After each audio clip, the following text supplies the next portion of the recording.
Algebraic identities पढ़ रहे थे। आपकी जो 8th क्लास में चैप्टर है एल्जेब्रा का, वो हम कर रहे थे, जिसमें हमने एडिशन और सबट्रैक्शन सीख लिए थे।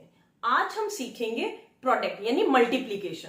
तो जब भी एल्जेब्रिक एक्सप्रेशंस में मल्टीप्लीकेशन करते हैं तो कैसे करते हैं। मान लीजिए आपको दिया हुआ है नंबर 3 को मल्टीप्लाई करना है 5p से, ठीक है। अगर हमें इसको मल्टीप्लाई करना है या फाइंड द प्रोडक्ट, आपको ऐसे दे रखो मल्टीप्लाई या फाइंड द प्रोडक्ट कहा हो, तो हम क्या करेंगे, ये जो न्यूमेरिकल वैल्यूज है इनको मल्टीप्लाई कर देंगे। तो 5 3 हो गया आपका 50, और ये जो वेरिएबल्स है p को q से मल्टीप्लाई किया तो ये qp भी लिख सकते हैं, कोई फर्क नहीं पड़ेगा। एक और क्वेश्चन देखते हैं।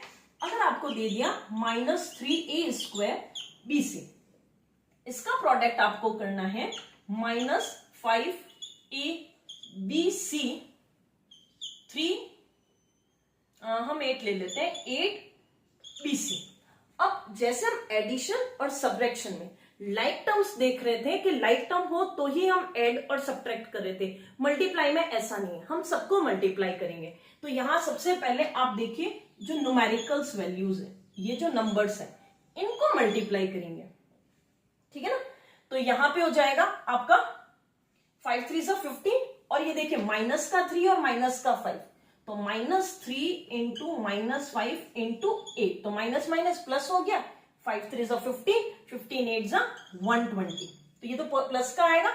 इसके बाद हम एक एक वेरिएबल को देखते हैं। यहां पे a² है, यानी a की पावर कितनी है 2, यहां पे a की पावर 1 है, यहां a है ही नहीं। तो आप देखिए टोटल a कितने हो गए, पावर इनकी ऐड कर देते हैं। आप ऐसे देख लीजिए ना टोटल कितने हैं, 2 और यहां 1, तो ये हो गया a3। अब यहाँ b कितनी बार आ रहा है, b पे 1 है, यहाँ पे भी b पे 1 है और ये भी b पे 1, तो b कितने हो गए 3 और c भी कितने हो गए 3। तो इस तरह से आपको क्या करना है, मल्टीप्लाई। कब, जब आपको इस तरह दे रखा है। और देखिए आपके जो मल्टीप्लीकेशन है, अगर मान लीजिए ब्रैकेट में दे दे तो हम क्या करेंगे। जैसे अगर आपको क्वेश्चन दे दिया 3x + 2y और इसको मल्टीप्लाई करना है आपको 5x² -3x -3y कर देते हैं। अगर इससे मल्टीप्लाई करना है तो हम देखिए यहां 2 ब्रैकेट है हमारे पास, तो जो आगे वाला ब्रैकेट है, जैसे इसका ये जो 3x है, इसको हम इन दोनों से मल्टीप्लाई करेंगे, फिर हम दूसरे वाले को इन दोनों से मल्टीप्लाई करेंगे। तो अब कैसे, जैसे ये 3x ये मैंने यहां लिख दिया, अब इस ब्रैकेट को मैंने लिख दिया 5x² -3y, ठीक है।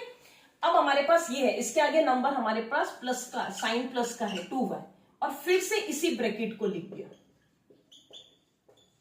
अब हम इंडिविजुअल अकेले को, जैसे इस 3x को इस 5 से मल्टीप्लाई किया, ब्रैकेट के बाहर बीच में कोई साइन है, मतलब मल्टीप्लाई है। तो यहां 3 को 5 से किया तो 3 5 हो गया आपका 15, x2 और x1, तो टोटल कितना हो गया, x की पावर 3 माइनस 3 को 3 से किया तो 3 3 9, और ये हो गया आपका x1। अब इसी तरह से इस 2y को इससे किया, 2 को 5 से किया तो 2 5 15, ये हो गया आपका x² y और +2 और -3, तो ये हो गया आपका माइनस का, 2 को इससे किया तो 3 2 6 और y हो गया 2, ठीक है। देखिए एक बार और देख लीजिए, अगर हमारे पास 2 ब्रैकेट है तो हम आगे वाले जो ब्रैकेट के दोनों नंबर हैं, अगर यहाँ 3 नंबर होते हैं तो हम तीनों नंबर को पीछे वाले ब्रैकेट के सारे नंबर से मल्टीप्लाई करते हैं।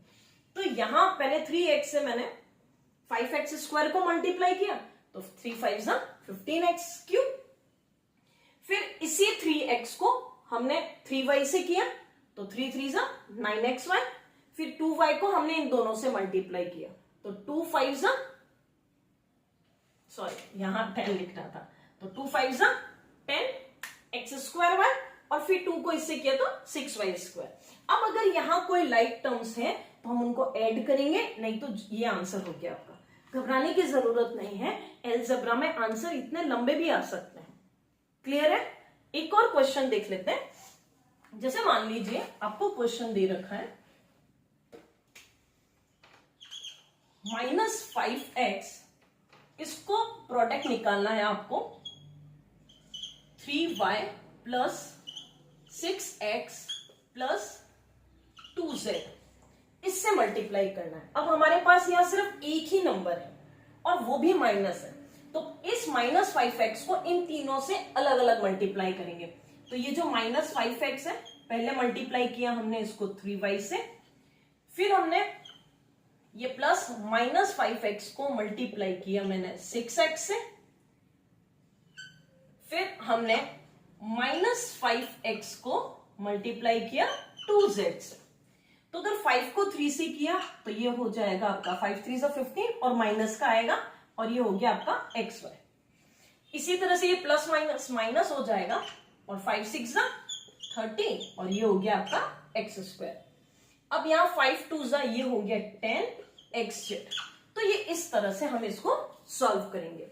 तो प्रोडक्ट आप जब भी करें आप ये ध्यान रखें, एक तो साइन आपको ध्यान में रखने, अगर माइनस प्लस ये थोड़ा ध्यान रखना आपको, और अगर ब्रैकेट दे रखे तो घबराने की जरूरत नहीं है। आगे वाले ब्रैकेट के हर नंबर को इंडिविजुअली दूसरे ब्रैकेट के नंबर, एक 3 ब्रैकेट वाला भी हम देख लेते हैं।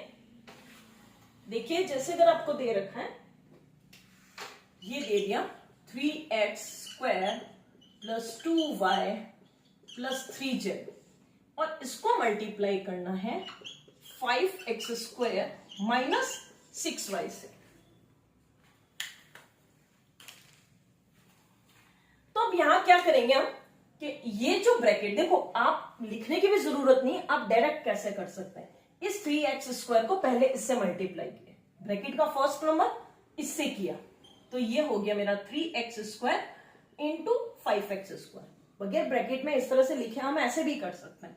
अब इसी 3x को, क्योंकि हमने पहले 5x² से किया, अब इस 3x² को हम इस 6y से मल्टीप्लाई करेंगे, तो ये प्लस माइनस माइनस हो गया हमारा, ये हो गया 3x² इंटू 6y। अब इस 2y की बारी, अब इस 2y को इन दोनों से करेंगे, तो प्लस का 2y इंटू 5x² और इस 2y को इस 6y के साथ करेंगे, तो 2y इंटू माइनस 6y। अब इस 3z को इन दोनों से करेंगे, तो plus 3z into 5x², then minus ये हो गया 3z। आप प्लस लगा के भी कर सकते हैं, साइन बाद में लगा दीजिए, ये लिखिए प्लस लगा दिया, इंटू हो गया माइनस 6z। अब अगर अपन सिंप्लीफाई करते हैं, ये हो गया 5 3 15 और x की पावर 4। देखो 2 और 2 कितनी बार हो गए, x 4 बार हो गए, और वैसे भी पावर से आप ऐड करते हैं मल्टीप्लाई में, और ये माइनस 6 3 18 x²y, यहां ये प्लस 5 2 10 x²y। अगर हमने इसको किया तो प्लस माइनस माइनस और ये हो गया 6 2 12 y²। फिर हमने इनको किया 5 3 15 x²z और इसको किया तो आपका आएगा 6 3 18 z²। अब जब हम इसको देखते हैं तो आप देखिए कि ये दोनों लाइक टर्म है, ये जो बीच में आ रहे हैं ये लाइक टर्म्स है। लाइक टर्म्स हमें पता है ना, जिनके पीछे वाले ना वेरिएबल सेम है, तो हम इन दोनों को सॉल्व करेंगे, माइनस का 18 और प्लस का 10। अगर इसको सॉल्व करोगे तो क्या आएगा, बड़ा नंबर माइनस का है तो माइनस 8x²y। इनकी पावर में कोई चेंज नहीं करना, हम ऐड कर रहे हैं, बाकी नंबर हम एज इट इज लिख देंगे।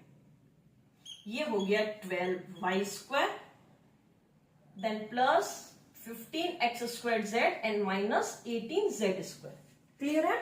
अब आप प्रैक्टिस करिए, अगर आपको नहीं समझ में आ रहा है तो फिर से पूछिए, आप कमेंट करिए, और नहीं समझ में आए तो मैं फिर से आपको समझाऊंगी। Have a nice day.